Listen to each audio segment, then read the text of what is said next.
How's it going, people? Welcome back to Casual Gamer Reviews. Today's game is Indiana Jones and the Great Circle, developed by Machine Games. If you want to see more of this content, please consider leaving a like and subscribe. It took me 25 hours to complete this game, and then a further 5 hours to go back and mop up the remaining side quests and collectibles. Reviewed on Xbox Series X. The best way to describe the Great Circle is a love child of Dishonored and Tomb Raider. Dishonored for the general combat and approach to scenarios, and Tomb Raider for the adventure puzzles. Looking at the Dishonored style gameplay first, this game is very much focused on stealth and not going guns blazing.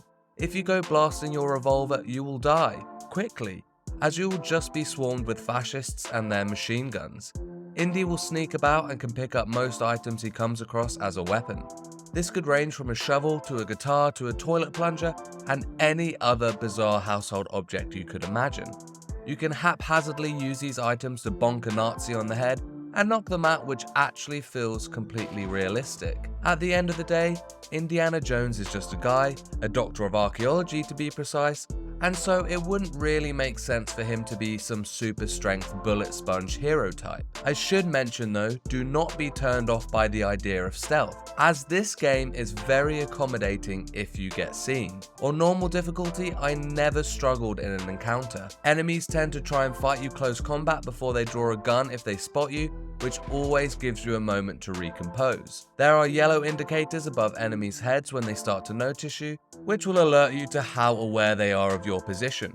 You also have the bullwhip, a classic asset from the movies, which in combat can be used to disarm opponents. If you don't have a weapon to hand, or your weapon breaks, as every weapon has a durability level, you will resort to your fists. Fist fighting was probably my most enjoyable way of fighting in this game, as it really gets you up and personal with your opponent. You have a block, a parry, and a slight dodge, which all works together pretty seamlessly, and I honestly thought the combat felt very good, which was a relief, as that was the main thing that was holding me back from the initial trailers. You additionally have a dedicated push button, which is perfect for the Nazis perched precariously beside open windows. There is also the option to pick up an enemy's gun too, but bullets are very scarce and you can't reload. And as I said earlier, you will most likely get swarmed. This game utilizes a disguise mechanic where you can find an outfit through exploration that you can then use to blend in.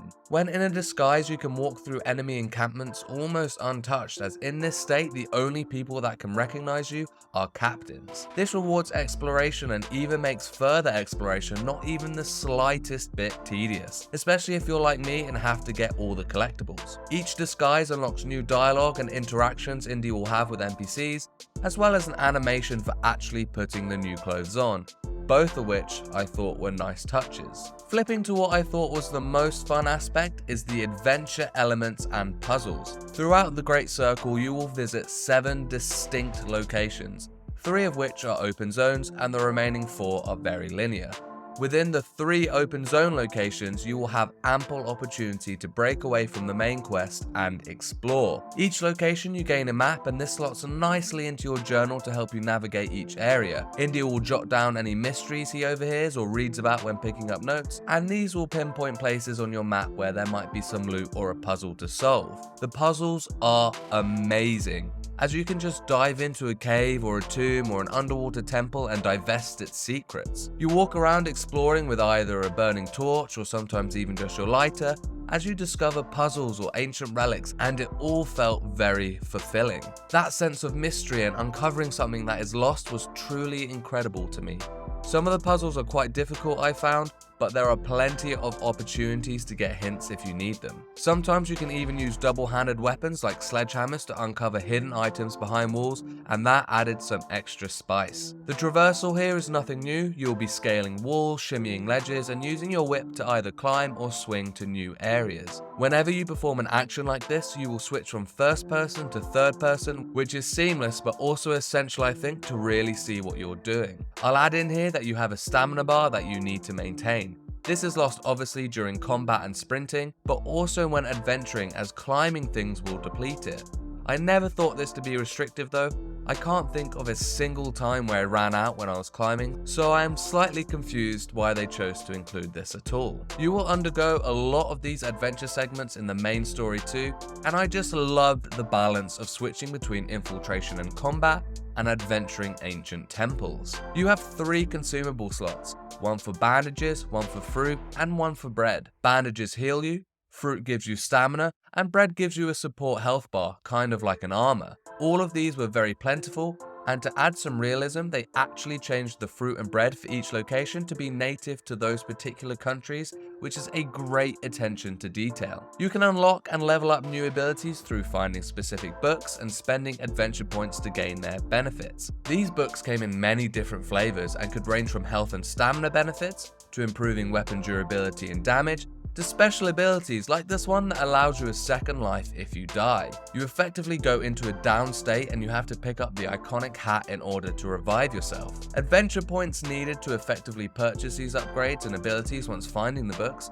come from several different ways, but mostly through taking pictures of things with your camera, finding certain collectibles, and completing fieldwork tasks. I will discuss the collectibles and fieldwork activities later when I talk about side content, but the camera mechanic I'll talk about now. A lot of times when you're out walking, a little camera symbol will pop up in the top left of the screen, which indicates there is something near you that you can take a picture of. You will then whip out your camera and pan the lens around to find the right angle and snap a picture, which will award you with the adventure points. The more you go out exploring, the more of these camera opportunities will arise, and therefore more abilities and upgrades you can purchase. It was a nice gameplay loop. Visually, Indiana Jones and the Great Circle is surprisingly impressive.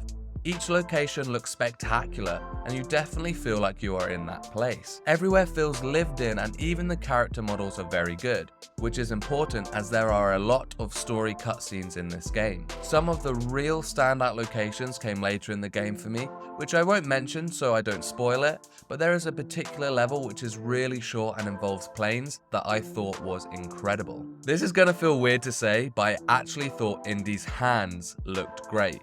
Just hear me out for a second. You see Indy's hands a lot in this game. Whether he's holding his map, his journal, the camera, his lighter, or he's got his hands up in front of him ready to punch someone in the face. Therefore, it is clearly very crucial that his hands looked good graphically, and I can confirm that they certainly did. Indy's classic outfit looked great, and they also had some additional outfits like the Temple of Doom attire, which you could choose too. The set design of the tombs and temples always felt different, which cannot be overlooked in a game like this, where it is all about adventure.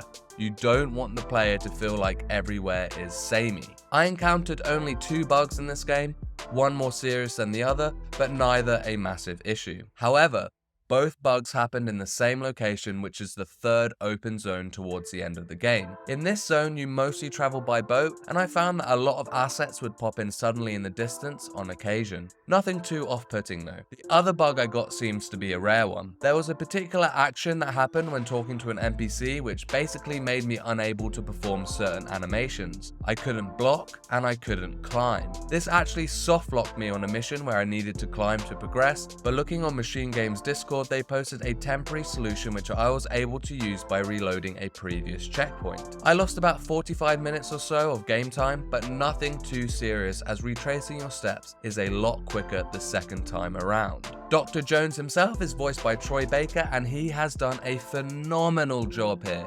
It sounds exactly like Indiana Jones. I very quickly forgot it was Troy, it just sounds so spot on. The main Nazi villain was also superb, and your sidekick Gina was another standout. There are some real cinematic music segments like you would see in the films, and I loved those bits. The most impressive thing on the audio side though was the dialogue. This game is so funny, and I think it has to be. Anything that is using Nazis and is not historical has to tread that line of parody, and this game does that perfectly. The Great Circle takes you on a narrative adventure that starts in Marshall College, Connecticut, where an artifact is stolen from you and takes you around the world. You effectively uncover some lost secrets, which puts you in a race against the Nazis to recover certain relics for differing causes. You have your sidekick Gina, who you meet once you leave the US, and she is an Italian reporter looking for her sister, who has ties to the Nazis, and so your objectives align.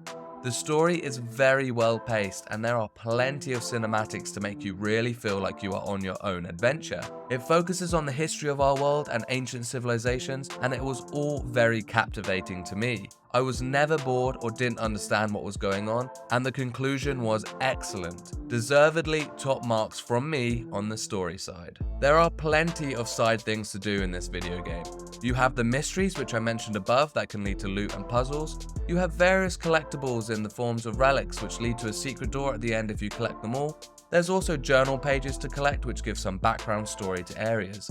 Outside of the collectibles, there are some side missions to entertain. There are certain activities called fieldwork, which are substantial missions in themselves and have interesting standalone stories. Most of these will end in exploring ancient architecture and so heavily lean on the adventure side of the game. I absolutely loved every single one of these. There is also a boxing activity where in the 3 open zone areas you can find an underground den where you can test your mettle against 3 fighters. These are increasingly more difficult fights, but I found it pretty entertaining and useful to get my parry and dodge timings down. I never struggled in combat after completing these. The collectibles and fieldwork will reward you with adventure points, and the mystery and boxing fights will reward you with cash money. The money being another nod to realism in this game, as each location will have different currencies and therefore different money pools. Each area will sell guides for collectible locations if you want to find them all, and you can freely travel between locations either during the game or free roam after credits roll, so nothing is missable as far as I'm concerned. Indiana Jones and the Great Circle was a game I wasn't blown away by from the trailers, and I was actually hesitant to pick it up. It certainly squashed any concerns I had, and I'm very glad I went on this adventure. It far outclasses any of its movie counterparts in my eyes, and I hope that Machine Games makes more of these. The story, the puzzles, the dialogue, and the locations were all superb. There is also a large amount of engaging side content to boot. I loved the Dishonored style creeping about, but most of all I loved the adventure and exploration. This game 100% earns the great in its title. Indiana Jones and the Great Circle gets a casual gamer score of 9.5 out of 10. If you enjoy this content, please consider leaving a like and subscribe, and let me know in the comments below what you thought of this game. Keep it posted here for everything casual gamer, and I'll see you next time. Peace and love.